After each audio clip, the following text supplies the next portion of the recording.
This man, yes, this man right here, is a thief, a con artist, and a certified scammer. This man promised to fix my electrical chair and restore my mobility. But then, by the end of it all, the only thing he succeeded in doing is take away my hard earned money and strip away some vital parts and components of my electrical chair and run away with it all. It just vanished into thin air, just like that, never to be seen or heard from again. And if you were to ask me how I feel about it, I would say this video clip probably says it best. They ask you how you are, you just have to say that you're fine when you're not really fine, but you just can't get into it because they would never understand. And the fact that somebody would just scam you like that and not even care about what happens to you is just wild to me. I mean, I lost money, a lot of money at that. Money that I don't have, money that I can't afford. I don't know if there's any moral to the story. Sometimes it's not all roses and sunshine and rainbows. It's difficulties and challenges and scammers.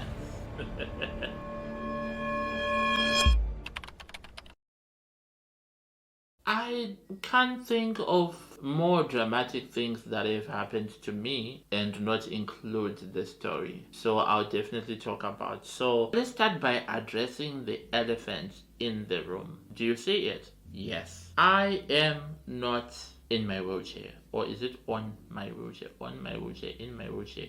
Whatever. I don't have my wheelchair. I'm sitting on my bed. And usually I'll be in my wheelchair.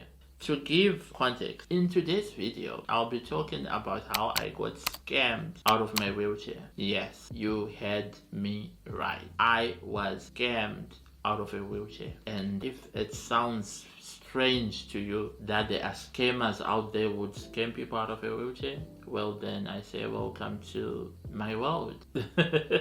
I'm just gonna put a disclaimer out there. This story really triggers me a lot. So if I'm acting funny or sounding funny or just my body language is a little bit unusual, please bear with me. I find the story extremely triggering, and also because it has not yet been solved, I'm still angry about it. Okay, I'm not angry, but I'm still not happy about it. Let's say that. Let me tell you in chronological order what happened. So sometime this year in 2023, around June, July, I had problems with my wheelchair. My wheelchair was very old. It was an Autobot B400 wheelchair that I got several years ago as a second-hand wheelchair from the United Kingdom, because that's what we do.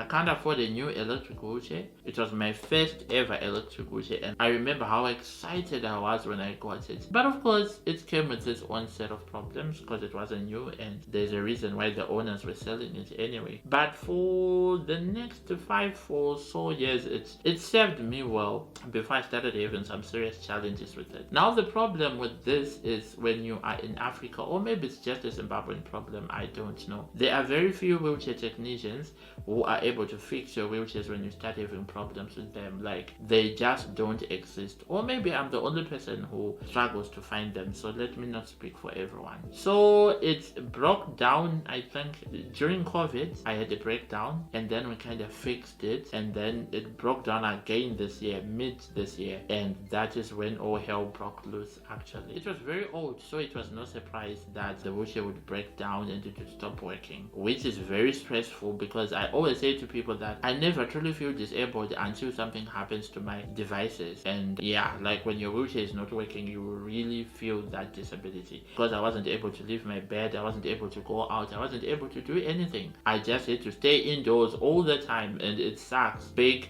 time. And it's also not healthy for you physically and mentally, because you need to be out there, breathe in the fresh air, see people, go out and about. You know what I mean. So anyway, we struggled a lot to find somebody to fix the wheelchair. I remember I posted on my social media asking everybody that I know. I asked in those groups, you know, those groups where it's a group for disabled people, where we share resources, ideas, and we just talk to each other. It's like an emotional support group. Yeah, I'm in a lot of those as well. I asked around, hey guys, does anybody know where I can find someone who can fix my wheelchair, my electric wheelchair? And everybody's like, brah, good luck with that. If you find somebody, please also send them my way, because those people are very hard to come by. So that was my experience, and it went on for weeks and weeks, and I couldn't find a person until one day when I got a recommendation from somebody. A few years back, there'd been somebody who had asked me if I knew somebody who could help fix their scooter, and I said I would look around. I looked around, I couldn't find anybody, and I went back to them and said,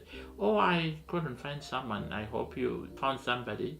And they told me that, oh yeah, I found someone who fixed it, so it's working now. So I remembered that, and I was like, well, it's not quite a wheelchair, but it's a mobility assistive device as well. So even though it's a scooter, it still falls under the same category. So I was like, do you still have the contact for that person who helped you? And the guy was very forthcoming on the information, like, yeah, the guy's very good. You'll fix your wheelchair, bro. Call him, whatever. So I did call the guy, and yeah, the guy showed up. So after a few days of back and forth, I finally managed to get a hold of the guy. I started talking to him, explaining to him what was going on with my wheelchair, and he lives in a nearby town. So obviously it wasn't like he could just come any random moment and have a look. So we agreed on the date where he was supposed to come, and I also agreed that would foot his transportation bill, which is only fair because it's out of town and it's like extra work, and it's just the right thing to do. So we agreed on the amount, and as a step of faith, we even paid him before he showed up. So the guy shows up, he comes through, and he takes a look at the wheelchair, and he looked very confident. He was like, oh yeah, of course, I've dealt with problems like this before. Those people who just give you that vibe that they know what they're doing, and you feel so confident. I was so happy, and I was in my room, but I could hear him talking from the other room, looking at the wheelchair and stuff, and I'm like, yes, finally my wheelchair is gonna be fixed. So he did look at it, and he made some recommendations on how he think it could be fixed, and some of the things he suggested was we needed to replace some parts that were no longer functioning well, which was something we were expecting, and of course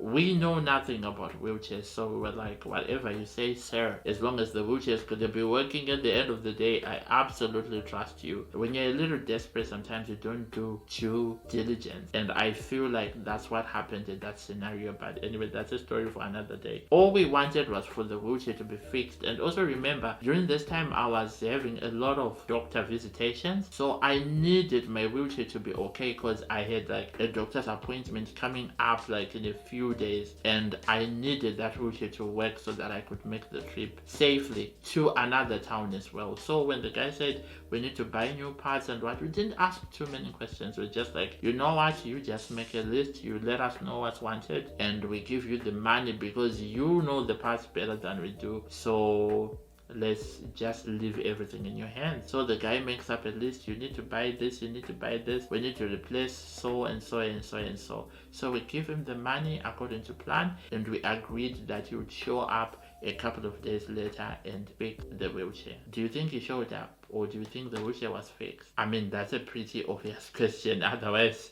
I wouldn't be making this video. But anyway, he also asked for a down payment for his labor, and since he had actually come down and taken a look at the wheelchair and made his recommendations, we thought it was fair. So we paid him half his fee, and we agreed that we would pay the balance upon his return and when he had actually fixed the wheelchair. So we made the down payment, no questions asked. He went away with the money, his down payment, and also money for the new parts, the replacement parts for the wheelchair that he had asked for. And that was that. The day that we had agreed that he would return came, and the guy didn't show up. It was a no-show. It wasn't that's surprising to me because I'm used to dealing with a lot of solo entrepreneurs, and sometimes that's just the way they are. People who are self-employed, they'll give you one promise today and then they don't deliver. I'm just used to it. Maybe I'm just used to bad customer service. I shouldn't, but it's the reality. So I actually wasn't expecting that he'd show up on the day that he promised he would, but then he didn't communicate at all, which is what I absolutely hate. If we had made an agreement and you know that you are not able able to keep up your end of the agreement, then it's on you to communicate and let me know that, look, I won't be able to make it anymore. So of course we called him and it's like, oh yeah, I'm having difficulties, but I'll be there in a few days, blah blah blah, the usual stuff. So he said, okay, cool, we'll see you when you come. The next appointment day came, still no show up, and they're like, yo, what's up, blah, like, we need to use this wheelchair, what's happening? Like, oh yeah, I'm still looking for that other part, I couldn't find it, but now yeah, it's gonna work and whatever. So the guy shows up. He shows up, but he doesn't have everything that he said he'd buy, and he tries to make it work without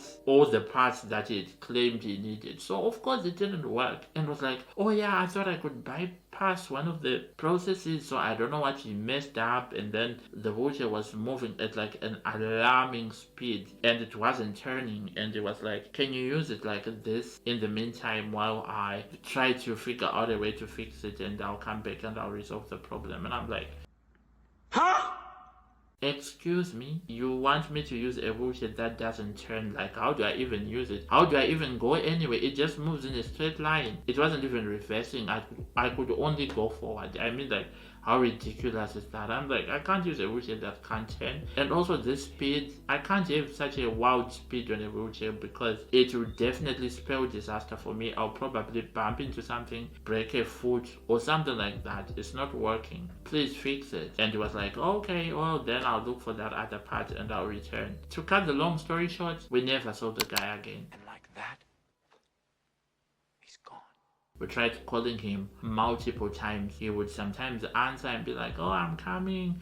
And at this time we had paid him all his money because, I mean, we were trying to also incentivize him to come. And in hindsight, we shouldn't have paid up front, but it was like a gesture of faith. Like, I trust you that you're going to fix this for me. You come highly recommended. I mean, it's just one recommendation, but I trust the person who recommended you. So that's why we just paid up, no questions asked. But yeah, in hindsight, like I said, it was a big mistake. We never saw this guy again. We tried calling him, tried every trick in the book. Like, at some point I even kind of suggested that we would threaten him or sue him or something like that, and this guy just wasn't budging. I think he is used to scamming people basically, and I ended up getting tired of calling him over and over.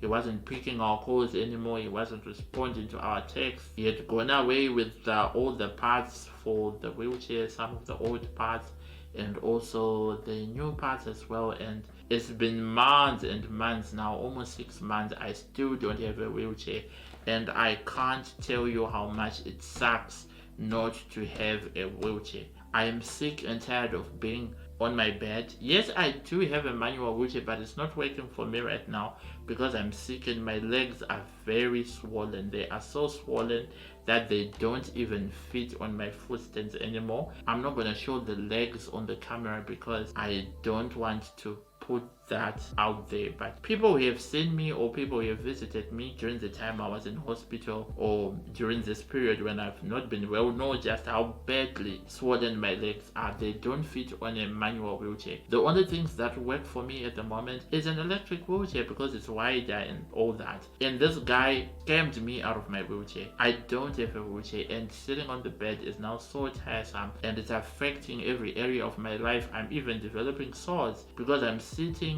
or laying in bed all the time. I can hardly go out. It makes everything so much more difficult, not only for myself but for my caregivers as well, because now they have to find a way to move me around without, it's a whole mess. And it's like, probably the best way I would explain it to you is, imagine a situation if your legs didn't work or you had them but for some reason you couldn't use them, so you had to sit in the same place, in the same room, you never leave your house, you never go anywhere. How limiting would that be to your life? And that is the situation that I'm going through right now. And it actually really angers me that somebody would do that to someone. Not to say that having a disability makes me so special, but this is an assistive mobility device. It's not a bicycle, it's not a tricycle, it's not a skateboard that somebody uses for leisure reasons. This is something that I actually need. It's not a recreational item. It's a need. It's my life. And the fact that somebody would just scam you like that and not even care about what happens to you is just wild to me. So it was a lesson well learned, a very cruel lesson, but honestly, with how desperate I was to get the router fixed, I don't know how it could have been avoided. This was the first person that I had seen who had claimed they could fix the router in a very long time after weeks and weeks of searching to no avail. It's so difficult because I lost money, a lot of money at that. Money that I don't have, money that I can't afford because I'm also not working and stuff like that. And but the worst thing is I still don't have a wheelchair at the end of the day, and that's what makes everything suck. So yeah, I don't know if there's any moral to the story or whatever, but I just wanted to share with you that yeah, life with a disability can be dramatic sometimes, and things like this do happen, and that's my current situation. So that's that. It is what it is. It is what it is.